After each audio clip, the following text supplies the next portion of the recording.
দিলীপ ঘোষ তাদের সঙ্গে আমাদের মতাদর্শগত তফাৎ আছে, কিন্তু দিলীপ বাবু তাদের দীর্ঘদিনের সভাপতি সাংসদ, তাকে যেভাবে অপমানজনকভাবে একটা তার কেন্দ্র সরিয়ে দেওয়া হলো, এসব কি বিজেপিতে গোষ্ঠীদ্বন্দ্বে জেরবার একটা সার্কাস।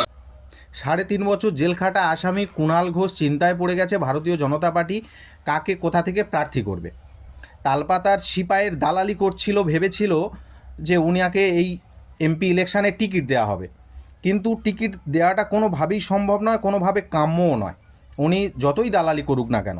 কারণ যাকে দিয়ে নর্দমার জল, নর্দমার নোংরা পরিষ্কার করায়, পায়খানা পরিষ্কার করায়, বেয়ারার কাজে রেখে চা জল সার্ভ করায়, তাকে আর যাই হোক গণদেবতার পূজার জন্য বা সাধারণ মানুষের সেবার জন্য নিয়োজিত করা কোনোভাবেই সম্ভব নয়।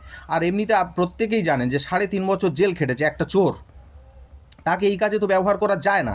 এটা তৃণমূল কংগ্রেস জানে এবং জেনে প্রার্থী তাকে করেনি। কারণ যেখান থেকে ওনাকে প্রার্থী করবে, সে যত ভালো জায়গা থেকে হোক না কেন, জেতার সম্ভাবনা থাকলেও এই কুণাল ঘোষকে যদি প্রার্থী করে, হার নিশ্চিত। এটা তৃণমূল কংগ্রেস এবং তৃণমূল কংগ্রেসের উচ্চ নেতৃত্ব খুব ভালোভাবে বুঝেছে, তাই প্রার্থী করেনি।